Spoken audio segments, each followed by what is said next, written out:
Hello everyone, I welcome you once again to the YouTube channel. Myself Rajneesh Kumar. आज हम class 10th का science का जो चैप्टर नंबर 2 है दैट इज ह्यूमन सिस्टम्स, उसका हम पार्ट 2 करने जा रहे हैं। पिछले वीडियो में हमने लगभग कुछ 21 डेफिनेशंस की थी, आज हम 22 ऑनवर्ड्स करने जा रहे हैं। ठीक है कि नहीं? तो चलिए आज की हमारी जो पहली डेफिनेशन है वो देख लेते हैं क्या है। Vestigial organs. क्या होता है ये वेस्टिजियल ऑर्गन्स? वेस्टिजियल ऑर्गन्स वो ऑर्गन्स है जो आज के युग में हमारे बॉडी में किसी काम के नहीं। समझ में आ गया कि नहीं? इसका मतलब ये नहीं है कि वो कभी भी काम के नहीं रहे हैं। ह्यूमन बींग्स का धीरे धीरे जैसे बहुत लंबे समय तक इवोल्यूशन हुआ है, वो ग्रेजुअली डेवलप होते हुए आए हैं। ठीक है, तो हो सकता है हमारे बहुत बहुत रिमोट के पास्ट के जो एंसेस्ट्रल फॉर्म्स थे, जो पूर्वज थे, हो सकता है उनमें कभी वो काम के रहे हों, लेकिन आज के जो प्रेजेंट डे ऑर्गेनिज्म होता है उसमें वो कोई काम के नहीं होते। इस प्रकार के जो यूजलेस ऑर्गन्स होते हैं वो क्या कहलाते हैं? वेस्टिजियल ऑर्गन्स कहलाते हैं। ठीक है, तो इन्हीं वेस्टिजियल ऑर्गन्स में से कुछ मैं एग्जांपल्स बता दूं।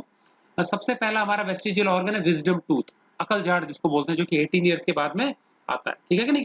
तो ये नॉर्मली अभी भी हमारा काम चल जाता है। अगर 28 टीथ है हमारे, 4 मोलर्स नहीं आए हैं तो हमारा काम चल जाता है। तो वो जो विजडम टूथ आते हैं, दोनों जो जबड़ों में एक एक आता है, ऊपर नीचे दो दो आते हैं, मतलब 4 हो गए टोटल। ये वेस्टिजियल ऑर्गन्स है हमारे। ठीक है, उसके बाद एक आता है हमारा वर्मीफॉर्म अपेंडिक्स। ये क्या चीज है? हमारी स्मॉल इंटेस्टाइन और हमारी जो लार्ज इंटेस्टाइन है उसके जॉइंट पे एक छोटा सा स्ट्रक्चर होता है, वर्म लाइक स्ट्रक्चर, इसको बोलते हैं वर्मीफॉर्म अपेंडिक्स। वर्मीफॉर्म का नीचे है, देखो अगला ही है पॉइंट हमारा, वर्मीफॉर्म अपेंडिक्स। तो ये भी एक यूजलेस ऑर्गन ही, इसका भी कोई काम नहीं होता। क्या है बताओ? A finger like vestigial organ. समझ आ गया? उंगली के जैसा फिंगर लाइक है, found attached to caecum. Caecum large intestine का सबसे पहला पार्ट है, उससे चिपका हुआ है ये at the junction of small and large intestine. जहां पे स्मॉल और लार्ज इंटेस्टाइन आपस में मिलती हैं उस जगह पे ये पाया जाता है। इसका भी कोई काम नहीं है। कभी कभी क्या होता है, इन्फेक्शन के कारण ये सूज जाता है और इसमें सूजन के कारण हमारी जो इंटेस्टाइन है ब्लॉक होने लगती है और सीवियर पेन होता है एब्डोमेन में।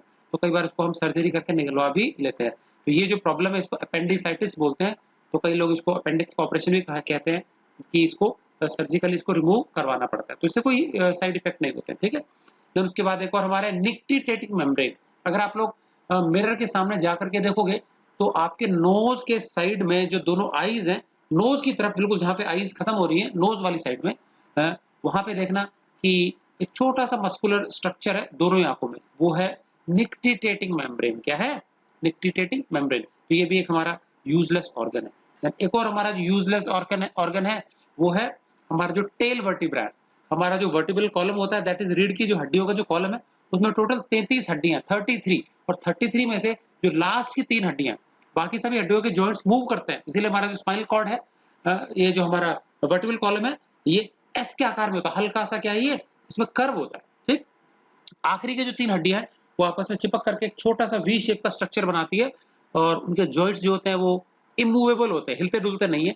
तो ये एक और छोटा सा स्ट्रक्चर है जिसको हम बोलते हैं क्या? Coccyx, COCCYX। तो कुछ एग्जांपल्स हैं, तो यहाँ पे बहुत ज्यादा डिटेल में करने की जरूरत है। एक एग्जांपल याद रख लो आप, तो चाहे तो क्या है, विजडम टूथ याद रख लो, तो और ये वर्मीफॉर्म अपेंडिक्स याद रख लो। क्लियर है वेस्टिजियल ऑर्गन्स? तो those organs which are useless in the present day living organism. Clear? चलिए अगला क्या है? म्यूकस। Mucus, okay. मैंने बताया था कि हमारे गट में से जैसे जैसे भोजन ट्रेवल करता है एक स्थान से दूसरे स्थान तक, तो तरह तरह के एंजाइम्स अलग अलग स्थानों पे भोजन को डाइजेस्ट करती है। ठीक है, अब एक बात समझेंगे, हमारा जो गट है, मतलब कि एलिमेंट्री कैनाल, उसकी जो वॉल है वो पूरी मसल्स की बनी हुई है। समझ में आ गया? जैसे स्फिंक्टर्स है वो तो मसल से होती है, और मसल जो होता है वो प्योर प्रोटीन होता है। ठीक है, और हम बाहर से जो खाते हैं प्रोटीन, वो भी प्रोटीन होता है। भाई हम जैसे फ्लैश खाया, किसी ने एग खाया, मिल्क पिया, सोयाबीन खाया, ये भी तो प्रोटीन है, दालें खाई। तो प्रोटीन को डाइजेस्ट करने वाली जो एंजाइम है वो खुद गट को ही क्यों नहीं डाइजेस्ट कर जाती? गट भी तो मसल्स का बना हुआ, और muscles are nothing but protein. जैसे फ्लैश हमारा प्रोटीन है। भाई इंसान बाहर से किसी का फ्लैश खाता है, उसको तो डाइजेस्ट कर लेता है हमारा गट, तो खुद को ही क्यों नहीं डाइजेस्ट कर लेता है? क्योंकि एंजाइम्स तो भाई कैंची अपना पराया नहीं समझती कभी भी। ठीक है, तो एंजाइम जो होती है, अगर उसको प्रोटीन मिला, it will digest anything. Clear है? तो हमारे एंजाइम्स, हमारे शरीर के एंजाइम्स हमारे खुद के शरीर को ही क्यों नहीं डाइजेस्ट कर लेती? क्यों नहीं हमारे जो क्या है, जो फ्लैश है किसमें, गट में, एलिमेंट्री कैनाल में, कुछ को क्यों नहीं डाइजेस्ट कर लेती? तो उसको रोकने के लिए हमारी जो एलिमेंट्री कैनाल है उसमें स्पेशल सेल्स होते हैं जिनको बोलते हैं गॉबलेट सेल्स। क्या बोलते हैं? Goblet cells. ठीक है, और ये गॉबलेट सेल्स एक चिपचिपा कॉम्प्लेक्स सब्सटेंस क्रिएट करते हैं, और ये स्टिकी चिपचिपा सब्सटेंस क्या होता है, पूरी एलिमेंट्री कैनाल के अंदर एक लाइनिंग बना लेता है, कोटिंग बना लेता है और ये कोटिंग क्या करती है, हमारी एंजाइम्स को, डाइजेस्टिव एंजाइम्स को भोजन के संपर्क में आने से रोकता है। समझ में आ गया? और यही कारण है कि हमारी एंजाइम खुद गट पे एक्ट नहीं करती। समझ में आ गया? नहीं तो छेद हो जाएंगे जगह जगह हमारी एलिमेंट्री कैनाल में। ठीक है ना? सो क्या है ये? स्टिकी मतलब समझ में आएगा, चिपचिपा सब्सटेंस सिक्रेटेड बाय, कौन सिक्रेट करता है? Goblet cells. अंडरलाइन कर लेंगे इस शब्द को, ठीक है कि नहीं? का एक एक मार्क्स में क्वेश्चन आते हैं।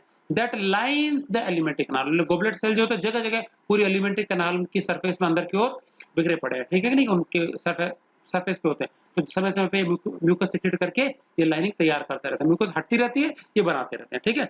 It prevents the action of enzymes on our own gut. हमारे ही गट पे हमारी एंजाइम्स को एक्ट करने से रोकती है। समझ में आ गया? अदरवाइज घाव हो जाएंगे अंदर। अगला क्या है? Liver lobule.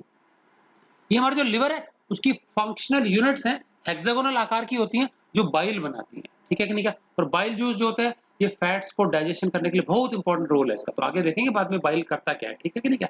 तो बाइल एक जूस है, क्रीमिश येलोइश ग्रीनिश कलर का जूस है, जो रेड ब्लड सेल्स जो होते हैं आरबीसीज, उनके ब्रेक डाउन से बनता है, ठीक है कि नहीं? क्या? तो बेसिक नेचर का होता है ये, ठीक? तो लिवर लोब्यूल्स क्या है? Hexagonal structural units of liver that produce bile, bile बनाने वाली यूनिट्स, ठीक है कि नहीं? क्या? उसके बाद गॉल ब्लैडर, ये जो भी बाइल जूस बनता है ना लिवर के द्वारा, जो कि फैट्स के डाइजेशन में इंपॉर्टेंट रोल है जिसका, ये बाइल बनता तो है लिवर में, फिर लिवर से एक पतली सी ट्यूब निकलती है और ये ट्यूब आकर के एक छोटी सी ग्रंथि में, ग्लैंड में, पाउच में खुलती है। ये पाउच है गॉल ब्लैडर, लिवर के पास ही होता है, सैक लाइक स्ट्रक्चर है, ठीक है? तो इसके अंदर बाइल जमा होता है, समझ में आ गया? तो बनता है लिवर लोब्यूल्स में, लिवर में, और ये इस बाइल डक्ट के थ्रू कहाँ के जमा हो जाता है?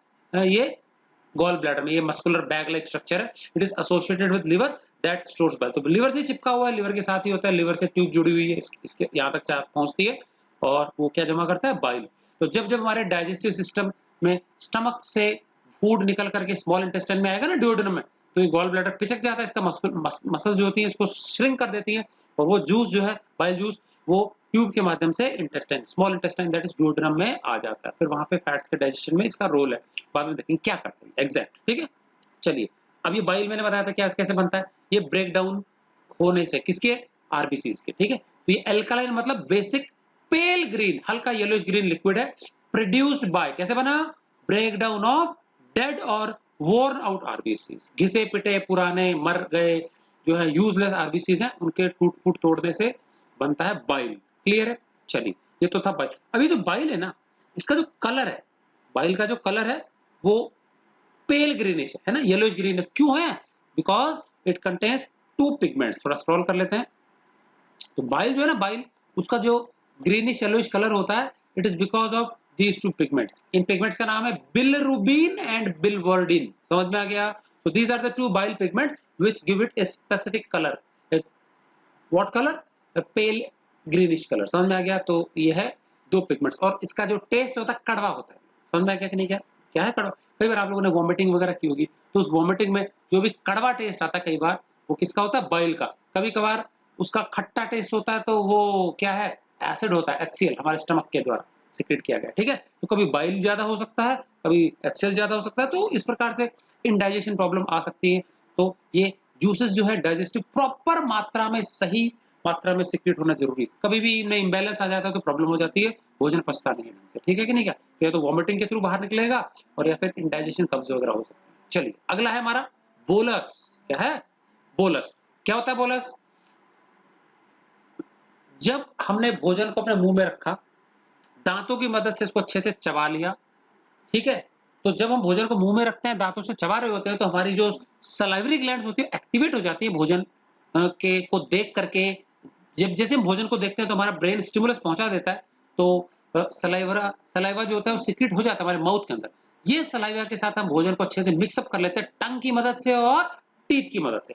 और जब अच्छे से हमने उसको चबा करके मिक्सअप कर लिया, सॉफ्ट पेस्ट के फॉर्म में कन्वर्ट कर लिया, तो स्वेलो करने से पहले, निगलने से पहले, उसको जस्ट हम एक छोटा सा बॉल रूपी स्ट्रक्चर के ऊपर रोल कर लेते हैं, जस्ट स्वेलो करने से पहले।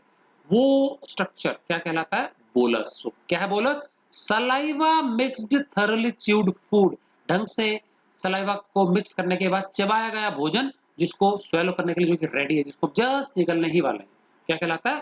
बोलस। ठीक है? चलिए, मैंने अभी थोड़ी देर पहले बताया था कि जो म्यूकस होता है एलिमेंट्री कैनाल में, उसको कौन सिक्रीट करता है?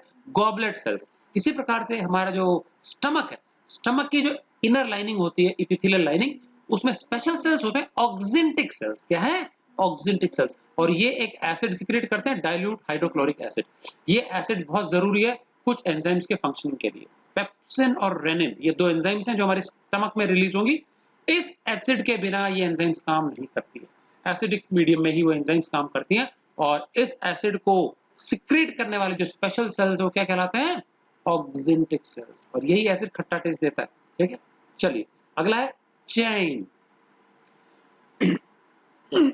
जब हमने भोजन को खा लिया, मुंह में रखा, चबा लिया, चबा के फिर उसको हमने क्या कर दिया? निगल लिया, स्वेलो कर लिया।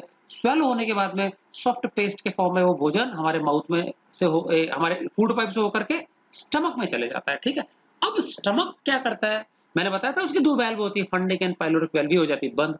ठीक है, और फिर स्टमक बहुत तेजी से उसको कॉन्टैक्ट लेस करके अच्छे से उस भोजन को मिक्सअप कर लेता है। क्या?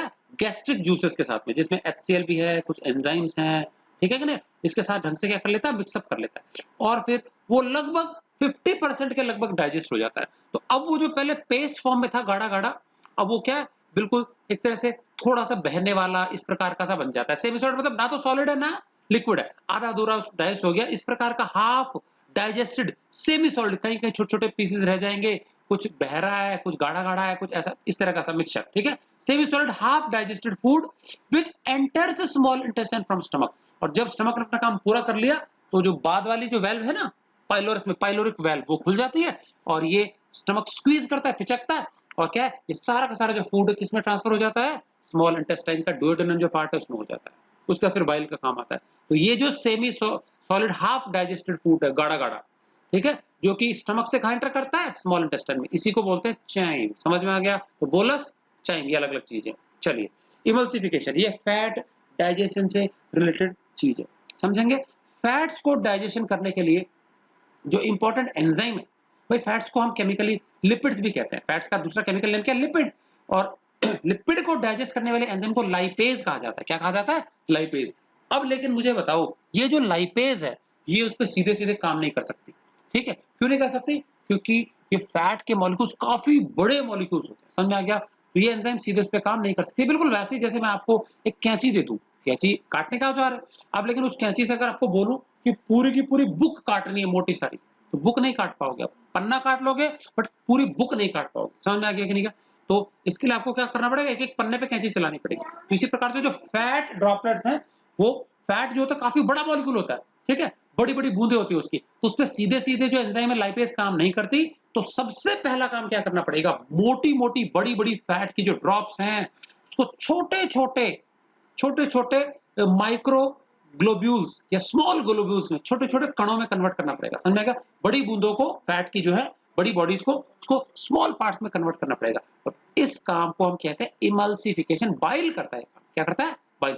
तो जैसे ही भोजन हमारा स्मॉल इंटेस्टाइन में घुसा, तो जो बाइल जूस है, जो कि बाइल डक्ट के माध्यम से गॉल ब्लैडर में से निकलेगा, स्मॉल इंटेस्टाइन में आ जाएगा, डुओडेनम में, उसके साथ भोजन मिक्सअप करके फैट की जो मोटी ड्रॉपलेट्स हैं, उसको ड्रॉप्स को उसको छोटे फाइन ग्लोब्यूल्स में कन्वर्ट कर देता है। समझ आ गया? बाइल।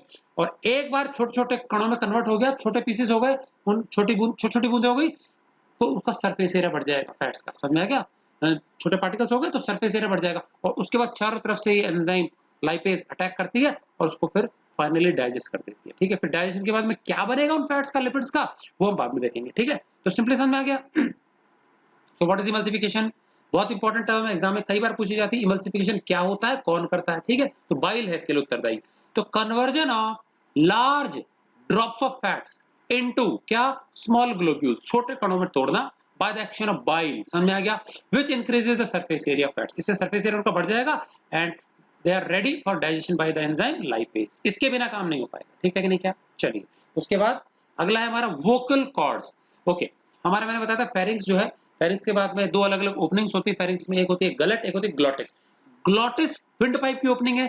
जैसे ही हम ओपनिंग के अंदर प्रवेश करते हैं तो छोटा सा ट्रायंगुलर बॉक्स लाइक स्ट्रक्चर आता है, जिसको हम बोलते हैं लैरिंग्स। तो फेरिंक्स के बाद में विंड पाइप में प्रवेश करेंगे तो ग्लॉटिस के बाद में क्या आएगा? लैरिंग्स आएगा। तो ये तीन अलग अलग कार्टिलेज का बना हुआ ये छोटा सा स्ट्रक्चर, जिसको हम वॉइस बॉक्स या लैरिंग्स बोलते हैं। और ये लैरिंग्स के अंदर पतली पतली एक पेयर है मेम्ब्रेनस स्ट्रक्चर्स, बिल्कुल रबरी मेम्ब्रेन्स है। जब भी हमारे लंग्स में से हम हवा बाहर निकालते हैं तो ये मेम्ब्रेन वाइब्रेट करती हैं, समझ में आ गया? और वाइब्रेट करने के कारण, कंपन होने के कारण इनमें आवाज प्रोड्यूस होती है। हमने पढ़ा है ना साउंड वाला chapter last year 9th class में, how is sound produced? Sound is produced by vibrating object. मधुमक्खी अपने पंख फड़फड़ाते तो आवाज आती है ना, कू। तो हमारी वोकल कॉर्ड जो होती है, जैसे ही हम फोर्सफुली एयर बाहर निकालते हैं तो लैरिंक्स में क्या है, ये पतले जो फाइन स्ट्रैंड्स हैं, मेम्ब्रेन्स हैं, रबरी मेम्ब्रेन्स, ये क्या करती हैं? वाइब्रेट करती है। और वाइब्रेशन से क्या होती है? आवाज प्रोड्यूस होती है। तो इसीलिए लैरिंक्स को वॉइस बॉक्स कहा जाता है। और वो जो पतले पतले स्ट्रैंड्स है, फिलामेंट लाइक स्ट्रक्चर्स हैं खींचे हुए, वो कहलाते हैं वोकल कॉर्ड्स। तो वोकल शब्द होता है समथिंग रिलेटेड विद साउंड, तो साउंड प्रोड्यूसिंग ये कॉर्ड्स। क्लियर है? चलिए अगला हमारा क्या है 34 वाला, बोन मैरो। ओके, बहुत इंपॉर्टेंट टिश्यू है बोन मैरो। क्या होता है देखते हैं।